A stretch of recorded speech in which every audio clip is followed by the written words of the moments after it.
E para trazermos esclarecimentos aos nossos ouvintes, que foi algo que foi perguntado durante o Bote a Boca no Trombone desta terça-feira, em relação ao transporte escolar em Balneário Camboriú, do porquê o ônibus não subia no Morro do Cristo Luz para buscar os alunos. E nós recebemos aqui no estúdio ao vivo a secretária de Educação da cidade, Rosângela Persegona Borba. Muito bom dia, professora. Bom dia, Caleb. Bom dia a todos os ouvintes. Então, fui verificar a situação, né, dos alunos, e esses alunos em questão, eles não estão cadastrados no ônibus, né?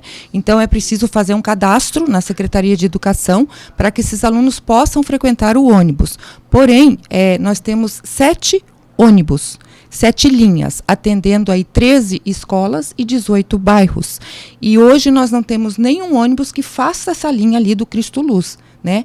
Porém, se nós tivermos um aluno matriculado, mesmo que seja um aluno, nós temos de atender, mesmo subindo o Morro do Cristo. Eu até perguntei para os nossos motoristas se o ônibus dava conta de subir. Ele falou que dá conta de subir. Então, a gente precisa ter esses alunos cadastrados para poder ter acesso ao ônibus. Interessante, né, saber dessa informação, Adilson de Souza, porque senão não chega ao conhecimento da Secretaria de Educação também, e não é possível ter conhecimento pleno, né, da necessidade dos alunos, né, professora? Então, quando a senhora diz que é necessário fazer o cadastramento para que o município possa adaptar o itinerário dos ônibus, né, no atendimento aos alunos, muitas vezes também o pai não recebe essa informação. Quem deveria repassar uma informação dessa seria quem? A escola? Tem algum comunicado? Como que é? Nós não temos um comunicado oficial das escolas, mas as famílias sabem que podem procurar a Secretaria de Educação para fazer o cadastro. Inclusive, esse ano 2018, nós estamos fazendo a carteirinha de transporte para os alunos, né? Com o nome do responsável também e a linha que ele será atendido. Então, esse ano nós temos aí um controle ainda maior, onde cada família foi fazer o cadastro e foi fazer a carteirinha de transporte. Para fazer esse cadastramento, o pai, né, da criança, do adolescente, do aluno, né, nós temos imagens das crianças descendo, ele deve estar munido de quais documentos? Sempre os documentos, CPF, identidade, RG e o residência, comprovante de residência. Tem que pegar algum comprovante também de escolaridade, lá de um termo da escola? Não, esse a gente tem internamente. Já tem internamente no sistema. Basta saber o nome do aluno, que a gente já verifica no sistema qual é o aluno e a rota. Porém, nós também temos que deixar claro que nós não damos conta hoje de atender todas as necessidades das crianças. Sim. Porque temos muitos alunos e 7 ônibus. Adilson. Muito bem, então está dado o recado aí aos pais aí que têm filhos na escola municipal aí no Morro Cristo Luz, que foi reivindicado através de um pai, que foi inclusive o sargento Norberto, que é vô, na realidade, né? Ele disse que para ele não tem problema porque ele, com o veículo, ele transporta os netos para a escola. Estava falando em nome de outros moradores e pais que estão enfrentando esse problema. A secretária já enviou a mensagem de como proceder. Laureano Pacheco, esta é a escola estadual que a gente entra no assunto e que foi dado em primeira mão aqui através de um áudio enviado pelo secretário de Estado, Edson Renato Dias, o periquito da Agência de Desenvolvimento Regional, dizendo que o município de Balneário Camboriú, secretária, teria perdido o prazo ano passado, porque este terreno já estava, inclusive, decidido que os alunos aqui seriam remanejados para a nova escola no bairro das Nações, a Higino João Pio, né? E que, perdendo o prazo, este ano não há possibilidade de dar sequência devido a ser um ano eleitoral, e não um período, e sim um ano eleitoral. Qual é a versão do município em relação a isso? Eu sei que ontem a senhora já andou também atrás da informação, né? Teve contato com a regional, inclusive daqui a pouco nós vamos ouvir a regional, nós temos um áudio aqui da regional, né? Como é que ficou essa situação? Então, essa situação em primeira mão nos causou estranheza, porque nós tivemos acesso a essa informação na segunda-feira e ontem aqui com mais detalhes no seu programa.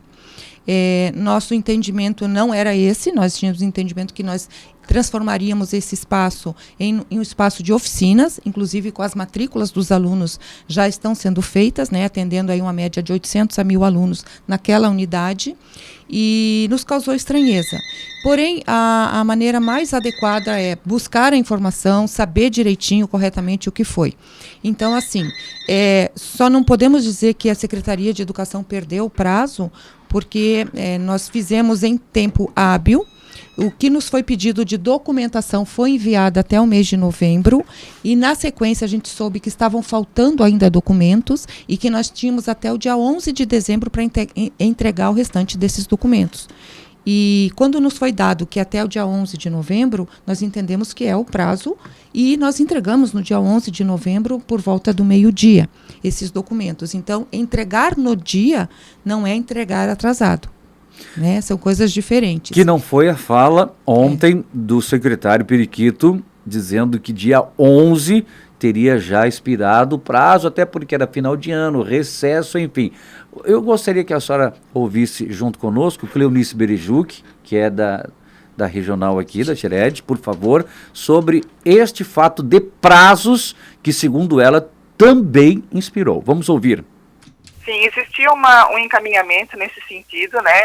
A Secretaria de Estado esteve aqui, juntamente com a Secretaria Regional, nós estivemos na Prefeitura, né, dando o encaminhamento disso. A documentação que o município precisava apresentar nos foi entregue em dezembro. E assim que nós recebemos, nós já levamos para Florianópolis. Porém, já ficou um pouco tarde, entendeu? Para que fosse feito, né, ainda no ano passado, a cedência desse imóvel. Como agora nós estamos num ano que tem regras eleitorais, a Secretaria de Estado da Educação está estudando de que forma o município poderá ser atendido nesta solicitação. Foi o que disse Cleonice Berejuc ontem no programa Estação Notícia, e uma parte da entrevista que eu retirei, porque houve outros assuntos também ao Elias Silveira. Quer dizer, o que ela quis dizer com pouco tarde, a documentação entregue? É porque onde eu fui buscar as informações, né? Nós tivemos a informação que deveríamos entregar até o dia 11 de dezembro, e assim o fizemos. Porém, essa situação precisava passar pela Câmara dos Vereadores também, certo? E não daria tempo hábil para ter essa aprovação. Então, ontem, buscando essas informações e conversando com os responsáveis, né, e como se trata de um ano eleitoral, não há possibilidade de cedência, de doação, então nós precisamos ajustar e vamos ajustar, porque nós precisamos também entrar com o projeto Oficinas, uma vez que já colocamos até a expectativa nas famílias sobre isso, mas entendemos que a Laureano Pacheco vai trabalhar com o SEJA, né, com o EJA. Segundo o secretário Edson Renato Dias, serão cedidas duas salas ou três, não sei o número exato, mas ele citou em duas para as oficinas. O resto será do Estado, ou seja... A informação que eu tenho é um pouquinho diferente, né? Que nós teríamos uma quantidade um pouco maior de salas, mas isso a gente ainda vai sentar e acordar isso, né? Porque nós entendemos que neste ano nós vamos, o Estado precisa usar o espaço, então vai usar como seja, e vai nos ceder este ano algumas salas para que a gente possa colocar o projeto Oficinas, né? Então, a quantidade de salas exatamente que nós teremos, isso depende de uma reunião, onde nós precisamos fazer essa reunião, estar sentados junto, acordando, verificando, uma vez que se trata assim de um ano eleitoral e não há possibilidade de cedência ou doação. Em relação ao futuro, aí a gente já não sabe, não pode falar, porque aí nós teremos um outro governo, ou não, depende do que vai acontecer, né? Do que pode acontecer, mas Raimundo Colombo não, porque ele não vai ser candidato a governo do Estado, mas aí no ano que vem, que não é mais o ano eleitoral, pelo menos para o governo, para Senado, para deputados, aí acredito que esse assunto não deve ou não voltar a ser discutido, né? Sim, ontem, numa conversa informal, né, esse assunto foi levantado e a questão que nos foi passado é que ficássemos tranquilos, no sentido que queríamos esse ano dividir o espaço, né? E que para o próximo ano, aí sim a gente poderia, com o tempo hábil, fazer a cedência ou a doação, ou todo no tempo certo, sem ser ano eleitoral. Então, nós entendemos que 2018 será um ano de ajuste, um ano necessário em função de ser um ano eleitoral, mas que nós vamos conversar e vai acontecer tanto o EJA quanto o projeto Oficinas. Só para finalizar esse assunto, na sua opinião, secretária, o que houve ano passado para que isso não acontecesse? Houve realmente uma perda de tempo do município, um atraso, até porque você disse que houve uma data e se 11 é 11, não é 12, não houve atraso. Então, né, qual é o entendimento? O município perdeu com isso? Tá. No entendimento assim, no início das negociações, o Laureano Pacheco iria se transformar numa creche, num núcleo de educação infantil. Se os documentos chegassem. Essa era a primeira ideia. Uhum. E quando eu assumi, em agosto, eu fui visitar o Laureano Pacheco e verifiquei que aquela estrutura é uma estrutura ampla, porém ela não dá conta de crianças de 3, 4 e 5 anos. Precisaria de uma grande reforma, inclusive porque tem muitas escadas lá e as crianças pequenas precisam de rampa ou terreno plano. Então, nós verificamos que precisava fazer muitos ajustes. Levamos, então, o nosso engenheiro com esse olhar, porque ele tem o olhar da engenharia e eu tenho o olhar do que uma criança precisa de espaço. E foi verificado que, inclusive com impacto financeiro, quanto seria gasto para fazer uma adaptação ali do Laureano Pacheco num núcleo de educação infantil. E ficou assim, absurdamente caro, porque a gente precisaria mexer em muitas questões. Então, nós optamos devido à nossa demanda, que nós temos uma demanda bastante grande, daí basta ver o número de pessoas interessadas em fazer o projeto Oficinas lá, nós já temos em torno de 1.000 pessoas, e o projeto Oficinas lá vai comportar até 1.800 alunos. Lembrando assim, quando eu falo aluno, um aluno pode fazer várias oficinas, e a gente conta pelas oficinas, porque ele pode ficar a tarde inteira ou a manhã inteira, né? Então, nós já temos aí um aporte aí de 1.800 vagas para isso. Então, quando a gente optou em não fazer mais educação infantil, nós enviamos um ofício. Claro que conversamos com o nosso prefeito Fabrício acordou com isso também, para a gente atender o Bairro das Nações, o Pioneiros, com o projeto Oficina. Então, nós estaríamos trazendo para cá, das 36 oficinas, 16 oficinas para cá, nesse momento.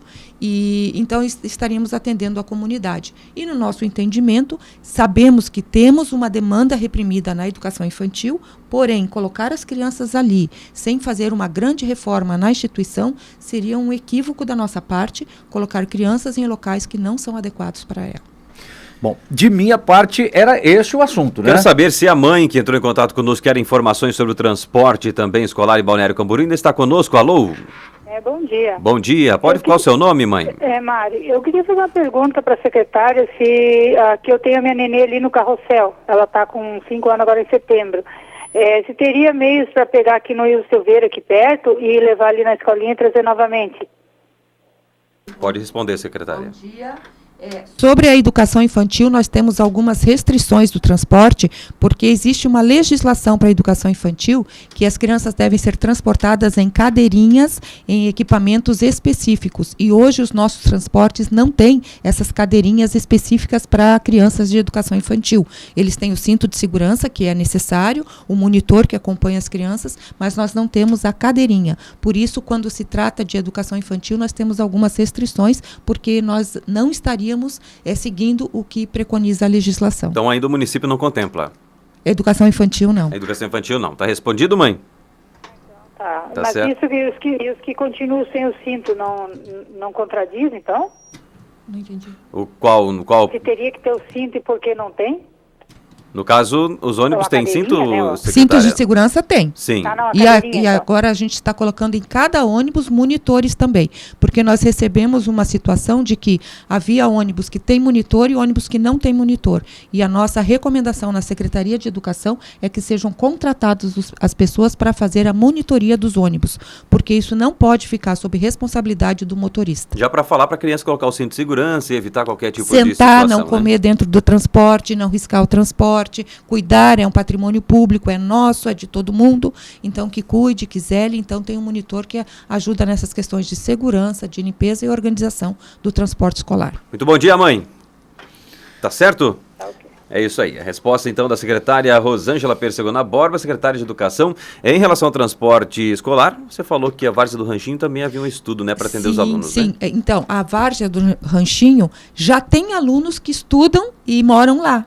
Então, nós temos a obrigação de atender. E esses alunos andavam cerca de 1 quilômetro para chegar até a BR. Então, nós pedimos, junto com a Secretaria de Obras, que nos fez uma gentileza de abrir um espaço bacana para que o ônibus pudesse fazer a volta. Então, hoje, o ônibus entra, pega esses alunos e volta para a BR. Que bom. Lembrando que os pais, então, que desejam o transporte escolar em determinadas regiões de Balneário Camboriú, devem ir até a Secretaria de Educação e fazer o cadastramento devido dos seus filhos, munidos com as documentações necessárias. Muito obrigado, secretária de Educação de Balneário Camboriú, professora Rosângela. Eu que agradeço a participação, poder prestar esses esclarecimentos à comunidade, né? E me coloco sempre à disposição. Obrigado, secretária. Gostei da secretária, viu?